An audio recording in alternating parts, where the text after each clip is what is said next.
Welcome to Nightmare Vault. The untold masterpiece. A world of true horror tale.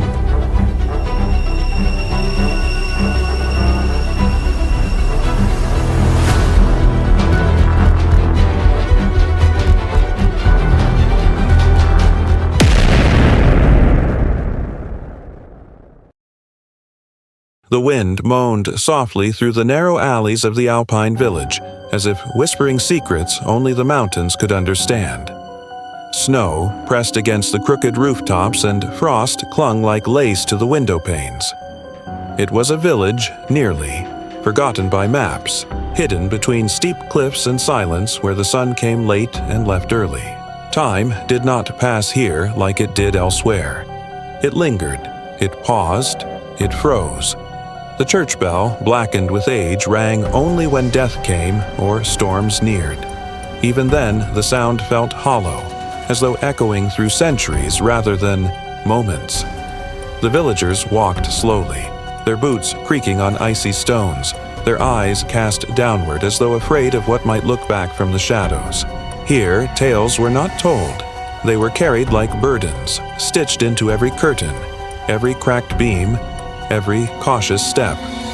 A carriage rolled in one cold evening, wheels dragging through slush that hissed like old breath. Mathis stepped out, taller now, older, but still carrying the same eyes that once watched these streets through frost-laced windows as a child. He wore a long coat, city-made, and in his gloved hands were books. Books filled with measurements, formulas, the secrets of ticking things. But no book could prepare him for the way the villagers stared. Their nods were shallow, their greetings dry. To them, he was not just the boy who left. He was the grandson of Elias, the clockmaker. And that name, Elias, was still spoken only when the wind howled. Mathis had returned not for memories, but for answers. His grandfather's workshop waited, locked in time. And so did the truth. In the warmth of the inn, he asked gently, "What's north of the old chapel?" An old man dropped his spoon. A woman made a hurried sign of the cross. "Don't go there," they muttered, eyes darting to the window. "The path has no shadow there." The monastery was cursed. No one who climbs hears silence. Again, their voices quivered like candle flames in draft. Mathis didn't press, but outside, the northern wind howled as if something ancient still called, wrapped in stone and legend. He found the key beneath the third brick just as he remembered. The clock shop smelled of oil, dust, and something else, something old and watching. Wooden gears hung like skeletons. Cabinets of brass tools remained untouched. On the counter lay a forgotten photograph of his grandfather, stern-eyed, standing before the great clock tower before it fell. Beneath a warped plank near the hearth, his fingers brushed cold metal. It was a silver pocket watch, gleaming like moonlight untouched by time. Its surface bore a strange mark, a serpent curled upon itself, devouring its own tail. The watch ticked, but it had no hands. High atop the broken monastery, beneath the bare sky, Mathis wandered. The wind was fierce, here, and the stones moaned beneath his feet. He found the same serpent mark carved deep into a blackened pillar. The stone was colder than snow, and the air felt heavy, as if time stood still here, waiting. His fingers traced the mark. The wind whispered something. He almost thought it said his name. Back at the workshop, by candlelight, Mathis sketched the strange watch over and over again. His thoughts tangled between mechanics and myth. It ticked, but there were no moving parts. His schooling told him it was impossible. His blood told him to listen. Each night he dreamt of Elias, standing in the snow, mouth open, eyes hollow, pointing toward the mountain. Matthias woke drenched in sweat, clutching the silver watch to his chest. One morning, a crumpled page appeared on his doorstep. No footprints in the snow. It was torn from a ledger, his grandfather's, a diagram, symbols, warnings. "The heart must not be rewound," it read. He looked up, and an elder was watching from across the street. When Mattis stepped outside, the elder turned away, disappearing into the fog. They were afraid, not just of the past, but of him, of what he might awaken. The clocks had stopped ticking long ago, but something else had just begun. At first, Mattis thought it was a trick of the light, perhaps his weary eyes playing games with shadows. But night after night, the silver timepiece he'd found beneath the workshop floor began to stir under moonlight. When the sun faded behind the crags and pale beams spilled across his desk, the clock's hands moved, but not forward. They crept, backwards, slow and certain, like a heartbeat in reverse. The ticking grew louder each night, not like a sound, but like a memory clawing its way up from the depths of time. He tried to ignore it, tried burying it in drawers and wrapping it in cloth, but the moment the moon touched its face, it ticked, repeating secrets too old for words. One evening, as the fog thickened outside his window and the ticking became unbearable, a knock came at the door. Mattis opened it to find Frau Alder, the village's blind herbalist. Her cloudy eyes stared straight into him, though he swore she couldn't see. Her hands trembled, but not with age. There was fear in them. She stepped inside without asking and let her fingers find the silver clock. At her touch, the ticking stopped. "Some clocks," she whispered in a voice like wind through old leaves. "Trap more than time. Yours remembers what should have been buried." She turned to leave, but pressed a dried wolfsbane flower into his hand before vanishing into the fog without another word. The next morning, a loud clang shattered the quiet of the village. The church bell rang violently at dawn, though no one had pulled the rope. Mattis rushed outside, joined by sleepy, pale faces gathering in the square. The villagers whispered prayers under their breath. Then came more signs. A ring of frost encircled his shed. Though it was midsummer, livestock were found trembling, their hooves leaving circles in the frozen grass. Hearth mirrors inside homes, fogged up as though someone was breathing on them, though no one was near. Whispers spread like wind through dry reeds. An old name returned to trembling lips. Die Uhr des ewigen Echos, the clock of eternal echoes. Doors began to close earlier than before. Old men sat behind locked shutters. Mothers warned children not to stray. The tavern grew quiet, its laughter swallowed by fear. Mattis would catch glances, always followed by silence. In hushed corners he heard them speak of a time before, when a clock just like his had cursed a generation. They had buried it then, hidden it with prayers and fear.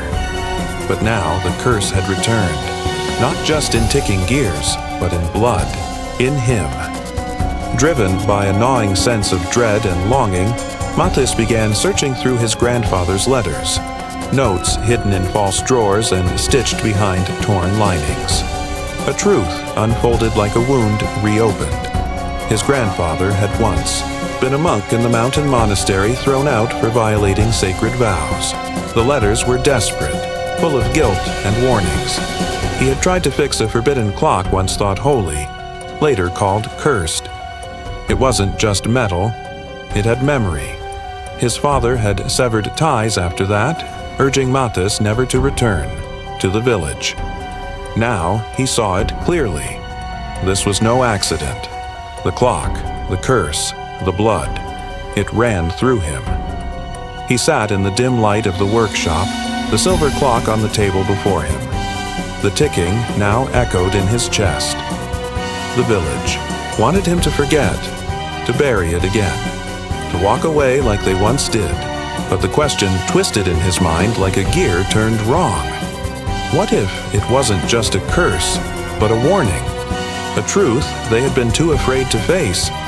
He felt no closer to answers, only the weight of inheritance, a burden passed down like a broken vow. Desperate, he sought guidance from the village priest, Father Dietrich. In the quiet of the chapel, Mattis placed the clock before him. The priest looked at it, then at Mattis, and backed away as though burned. "Burn it," he said, but his voice trembled. "Seal it again before it sings."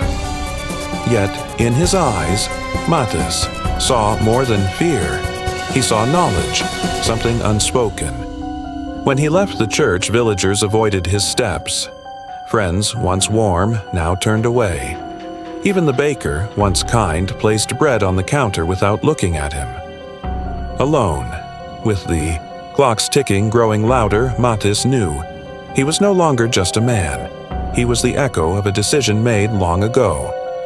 The call led him upward, along the forbidden trail shrouded in moonlight and silence. Trees leaned in like eavesdroppers. At the ruins of the monastery, under the fractured gaze of Saint Veritus, the patron of silence and forgotten sins, he found it. A stone statue, broken in half, revealing a staircase curling beneath the earth. He descended into the cold chamber beneath. Walls breathed with an ancient stillness. There, at the center, stood an altar carved with symbols he didn't recognize, except one, the serpent devouring its tail. The moment Mattis placed the silver clock into the altar's hollow, it clicked into place like a puzzle completed. A chill swept the chamber. The air thickened. Whispers, not voices, but time itself speaking, moved across the walls. The candle flickered and died. And then, silence. The clock had stopped, but something had started. And Mattis, frozen in place, realized that not all secrets sleep forever. Some wait to be claimed. Thunder cracked like a god's wrath above the ruins of the monastery. Midnight had struck, and the sky wept with a furious rain, hissing through the broken ceiling and drenching the stones below. Mattis stood alone, the silver clock clutched in both hands. It no longer felt like metal. It pulsed in his palms like something alive, something ancient. A heartbeat that was not his own echoed faintly from its core. The chamber around him groaned as though waking from a long slumber, walls slick with age and secrets. He turned the key slowly. With each winding click, the sound grew. First, a low hum, then a storm of echoes. Whispers filled the air, voices of the forgotten chanting in a tongue older than the village itself. Screams, prayers, confessions, all wrapped in a haunting chorus. Then, through the noise, came a single voice, clear and cold. "You wind what should not turn. Face your blood's burden." From the dark corner of the chamber stepped a man. No, not fully a man. His face bore the features of Mattis's grandfather, but the years had carved more than wrinkles into his skin. Brass gears ticked beneath torn flesh, moving like a second skeleton beneath his robe. His eyes glowed with the sorrow of a soul, bound too long to guilt and shadow. "I tried to trap it," the voice came, cracked like old wood. "Death. We thought we could hold a sliver of it, to save lives, to cheat loss. But I failed. I broke the vow, and now it wants the last of our blood to finish what I began." Mattis's hands trembled. The truth was colder than the mountain wind. His family's curse wasn't just memory, it was mechanism. A failed promise turned to punishment. Altar groaned, splitting down the middle, and from the crack rose a figure cloaked in tattered robes that clung to a frame too twisted to be human. Its eyes were pits of fire, and steam hissed from the seams in its limbs, half shadow, half machinery. This was no ghost. It was the monk who had tried to master time and had become its beast. "You carry my blood," the creature said, voice like two stones grinding. "Undo my shame. Turn the gears back. Erase what happened. But you must give me something in return." The creature raised a metallic hand and opened it. In its palm lay a spinning gear, and within it, an image shimmered. A face, familiar and terrible. Mattis staggered as the vision overtook him. His village. Silent, Children frozen mid-giggle, elders caught in eternal prayer. Not dead, not alive, just paused. The village was a painting trapped under glass. "This is the price of power," the voice whispered. "Stop time, and time stops all." The clock pulsed again, colder now. Rain trickled down his face. Or were those tears? Then the monk twisted a final gear, and the chamber changed. From the smoke stepped a woman. Her smile was warm, her hands outstretched. "Mama!" Matis gasped. She looked as she had before illness took her, whole and kind and calling him home. "Just one turn," the creature hissed, "and she returns. A moment to hold. A life, rewritten." Matis dropped to his knees, the clock heavy in his hands. "Why must love cost so much?" he whispered, eyes wet. He remembered her lullabies, the way she used to call him, "my brave little soul." But the price was too cruel. The village, the world, all frozen, so he could relive what was lost? With a broken cry, Matis rose and held the clock above his head. "No more!"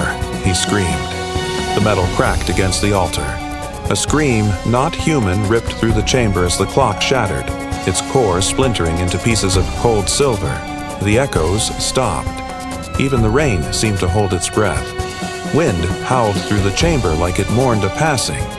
The beast writhed, smoke unraveling its form like thread until nothing was left but silence. Then, from the stillness, the frozen souls began to stir. Figures emerged, robed monks with hollow eyes, pale as moonlight. One by one, they bowed their heads and turned into silver mist, rising like incense to the broken sky.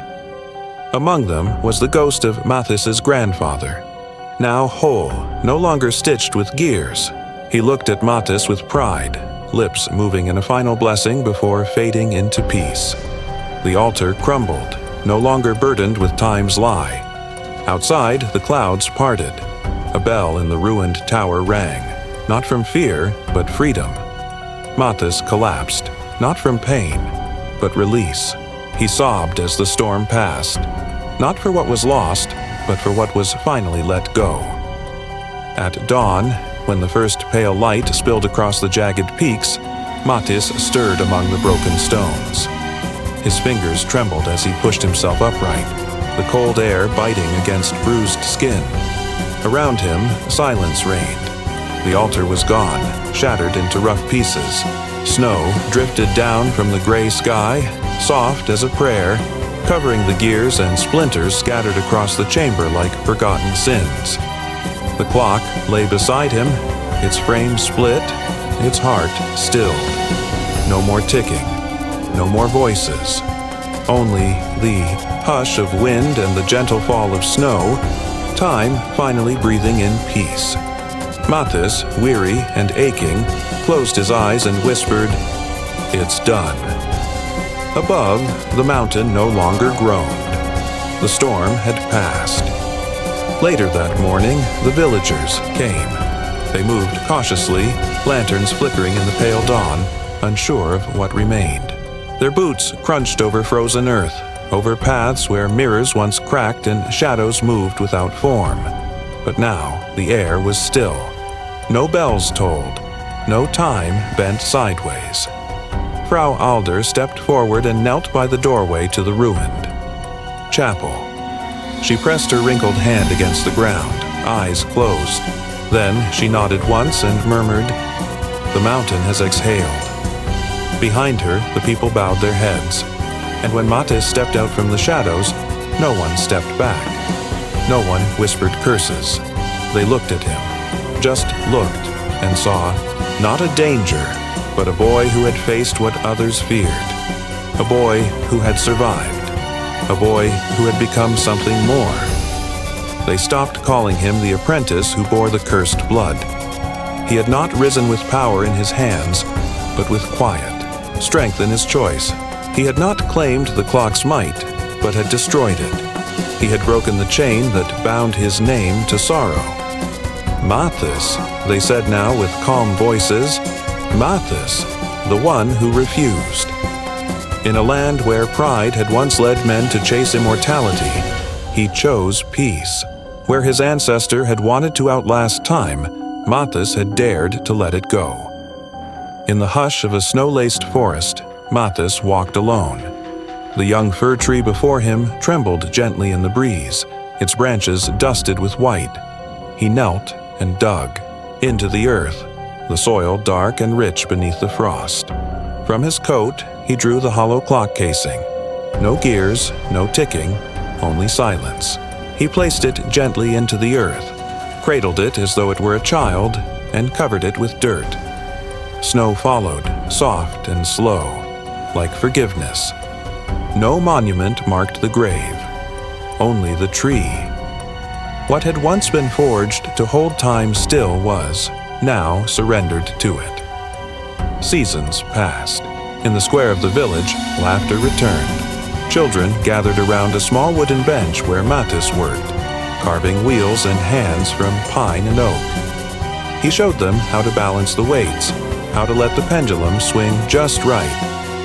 "A clock is not a cage," he told them one morning as a girl frowned at a stubborn gear. "It's a song, and not all songs need to be measured." The children laughed. They weren't afraid of time anymore.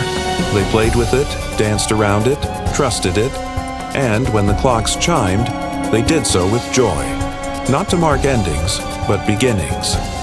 The story does not close with a secret locked away. It ends with the truth given freely.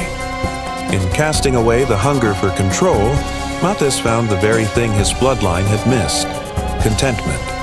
The cursed clock was never the power. It was only a test. The real gift lay in the choice to break the chain, to bury the pride, to walk away. In the stillness of the mountain, wrapped in snow and silence, one lesson remained. Wisdom is not in knowing everything, but in knowing when to stop searching. And so, the tale finds its peace, not in noise, but in the quiet that follows release.